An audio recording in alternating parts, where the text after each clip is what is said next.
வணக்கம். தாவேகாவுடைய புதிய கொள்கை பரப்பு செயலாளர் திரு அருண்ராஜ் அவர்கள் ஒரு அற்புதமான கருத்தை தெரிவித்திருக்கிறார். மாநிலங்கள்ல எல்லாம் முதல்வர்கள் நேரடியாக மக்களால் தேர்ந்தெடுக்கப்பட வேண்டும். எம்எல்ஏக்கள் தனியாக தேர்ந்தெடுக்கப்படுவார்கள், முதல்வர் தனியாக தேர்ந்தெடுக்கப்படுவார் அப்படின்னு சொல்லி ஒரு கருத்தை தெரிவித்திருக்கிறார். இந்த கருத்து இப்படி ஒரு மாற்றம் வருவதனால என்ன பயன் விளையும் அப்படின்றத பத்தி எந்த விதமான ஒரு தரவுகளும் கிடையாது. இதனால என்ன நடக்கும், என்ன நல்லது நடக்கும் அப்படின்னா அதற்கு எந்த விதமான ஒரு விளக்கமும் இல்லை.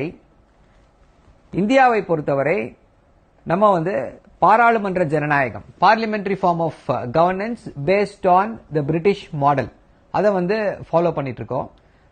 பிரிட்டிஷ் மாடல் என்ன அப்படின்னா அங்க யூனிட்டரி ஃபார்ம் ஆஃப் கவர்மெண்ட் ஒண்ணுதான், பெடரல் கவர்மெண்ட் கிடையாது.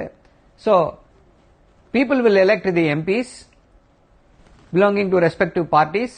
அப்புறம் அந்த எம்பிஸ் எல்லாம் சேர்ந்து பிரைம் மினிஸ்டரை செலக்ட் பண்ணுவாங்க. அதே தான் இந்தியாவில் ஃபாலோ பண்ணிட்டு இருக்கோம்.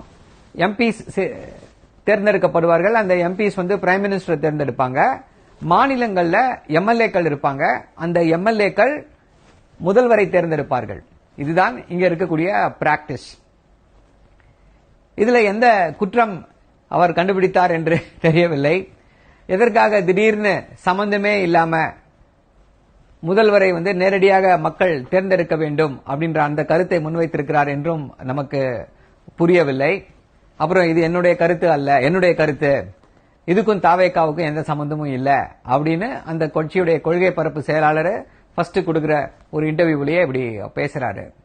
சோ இதன் பின்னால் இருக்கக்கூடிய சட்டம் என்ன, எப்படி இந்தியாவிற்கு இந்த பாராளுமன்ற ஜனநாயகத்தின்படி, அதாவது எல்லா எம்எல்ஏக்கள் சேர்ந்து முதல்வரை தேர்ந்தெடுப்பதோ இல்ல எம்பிக்கள் சேர்ந்து பிரதமரை தேர்ந்தெடுப்பதோ எப்படி வந்துச்சுன்னு பார்க்கணும் அப்படின்னா we'll have to go back to the Constituent Assembly debates. July 1947 அப்போ நடந்த அந்த டிபேட்ல கிளியரா டிசைட் பண்ணிடுறாங்க. அதாவது இந்தியாவில் எந்த வகையான ஜனநாயகத்தை நாம் தேர்ந்தெடுக்க வேண்டும், அமெரிக்கா மாதிரி ஜனாதிபதி ஜனநாயகமா இல்ல பாராளுமன்ற ஜனநாயகமா, பிரசிடென்சியல் ஃபார்ம் ஆஃப் டெமோக்ரஸியா இல்ல பார்லிமெண்டரி ஃபார்ம் ஆஃப் டெமோக்ரஸியா அப்படின்னு பொழுது இந்தியாவில் இருக்கக்கூடிய அறிஞர்கள் எல்லோரும் சேர்ந்து இல்ல இந்தியாவிற்கு உகந்தது பாராளுமன்ற ஜனநாயகம் தான், we will follow the British practice அப்படின்னு சொல்லி தெளிவாக ஒரு முடிவுக்கு வந்து விடுகிறார்கள். அந்த முடிவை எட்டிய பிறகு அப்கோர்ஸ் நிறைய அமெண்ட்மெண்ட்ஸ் எல்லாம் கொண்டு வராங்க. பட் அந்த அமெண்ட்மெண்ட்ஸ் எல்லாமே இதாயிடுது. எல்லாருமே இந்த பிரசிடென்சியல் ஃபார்ம் ஆஃப் கவர்னன்ஸுக்கு வேண்டாம், இந்தியா போன்ற ஒரு மிகப்பெரிய ஜனநாயக நாட்டிற்கு அப்படி ஒரே ஒருத்தரை எல்லாரும் சேர்ந்து தேர்ந்தெடுத்து தலைவராக்க முடியாது, அது பலவித சிக்கல்களை உருவாக்கும் அப்படின்ற அந்த கருத்தை முன்வைத்திருக்கிறார். பாராளுமன்ற ஜனநாயகத்துடைய முக்கியமான நோக்கே என்ன அப்படின்னா குரலற்றவர்களின் குரலாக எல்லாருமே பாராளுமன்றத்திலோ சட்டமன்றத்திலோ ஒலிக்க வேண்டும். சோ அவங்க எல்லாரும் சேர்ந்து தேர்ந்தெடுத்தாதான் இதில் பிகம் அ ரெப்ரசன்டேட்டிவ் டெமோக்ரசி என்ற அடிப்படையில இந்த முடிவு எடுக்கப்பட்டது. இந்தியா ஒரு multi party democracy. So for example first past the majority mark தான் இங்க வெற்றி பெற்றவராக கருதப்படுவார். இந்தியாவில் ஒரு 5 கட்சிகள் இருக்கு. 5 கட்சிகள் இப்போ பிரசிடென்சியல் ஃபார்ம் ஆஃப் கவர்னன்ஸ் இங்க இருக்கு, இல்ல ஒரு மாநிலத்தில் இருக்குன்னு வச்சுப்போம். சரி, தமிழ்நாட்டை எடுத்துப்போம். தமிழ்நாட்டில் 5 கட்சிகள் இருக்கு. 5 கட்சிகளும் அவர்களுடைய முதல்வர் வேட்பாளர்களை நிறுத்துறாங்க. சோ 5 கட்சிகளும் அந்த முதல்வர் வேட்பாளர்களை நிறுத்தும் பொழுது என்ன ஆகுது, ஓட்டுகள் பிரியுது. சோ டெக்னிக்கலி 21% வாங்கிய ஒருவர் மாநிலத்தை ஆள்வதற்கோ இல்ல ஒன்றியத்தை ஆள்வதற்கோ அதிகாரம் பெற்றவராகி விடுகிறார்.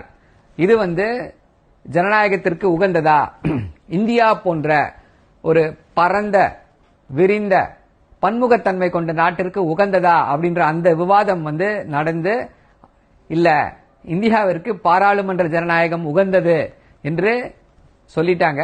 நம்முடைய அரசியலமைப்பு சட்டமும் அதைத்தான் பிரிஸ்கிரைப் பண்ணுது. இப்ப இவர் இப்படி ஒரு புது கருத்தை சொல்கிறாரு. இதற்கு என்ன பின்னணி அப்படின்னு சொல்லி பார்த்தோம்னா எம்எல்ஏஸ்க்கெல்லாம் பிக்சட் டென்யூர் இருக்கணும் அப்படின்றதுதான் இந்த ஒரு நாடு ஒரே தேர்தல் அப்படின்றதுடைய அந்த உட்கருத்தம். என்ன சொல்றாங்க, மாநிலங்கள்ல பிக்சட் டென்யூர், அதாவது ஒவ்வொரு தடவையும் ஒரே சிங்க்ரனைஸ்ட் எலெக்ஷன்ஸ் நடத்தணும். ஒரு கட்சிக்கு ஆட்சி இல்லைன்னாலும் அந்த எம்எல்ஏக்கள் பதவியில் இருக்க மாட்டாங்க, அந்த 5 வருஷமும் கண்டினியூ ஆவாங்க அப்படின்றதுதான் ஒரே நாடு அந்த ராம்நாத் கோவிந்த் அவர்கள் கொடுத்த அறிக்கையுடைய சாராம்சம். அதைத்தான் திரு அருண்ராஜ் அவர்களும் வேற மாதிரி பூசி மெழுகி சொல்லியிருக்கிறார். இது புது வகையான கருத்தா இல்ல வேற எங்கேயாவது உலகத்துல வேற எங்கேயாவது இதை ஃபாலோ பண்றாங்களா? அமெரிக்கால இந்த சேம் சிஸ்டம் இஸ் ஃபாலோட். அமெரிக்கால பிரசிடென்ட்டுக்கும் அப்படிதான், எம்பிஸ் தனியாக தேர்ந்தெடுக்கப்படுவார்கள், பிரசிடென்ட் தனியாக தேர்ந்தெடுப்பாரு. அதே மாதிரி ஒவ்வொரு மாநிலத்திலையும் கவர்னர் தனியாக தேர்ந்தெடுக்கப்படுவார், அந்த ஹவுஸ் ரெப்ரசன்டேட்டிவ்ஸ் தனியாக தேர்ந்தெடுக்கப்படுவார்கள். அவங்களுக்கு எல்லாருக்குமே fixed tenure, every 4 years elections வந்துட்டே இருக்கும். சோ அந்த அடிப்படையில் இப்ப புரிகிறதா அவர் யாருடைய குரலாக ஒலித்திருக்கிறார் என்று. எம்எல்ஏஸ்க்கு பிக்சட் டென்யூர் அப்படின்னாலே ஒரே நாடு ஒரே தேர்தல் தான். இது வாழைப்பழத்தில் ஊசி ஏத்துற மாதிரி இப்படி ஒரு விஷக்கருத்தை ஏற்ற முயற்சி செய்து கொண்டிருக்கிறார்கள். விழித்துக் கொள்ளுங்கள், இவர்கள் எல்லாம் யார் என்று புரிந்து கொள்ளுங்கள். நன்றி, வணக்கம்.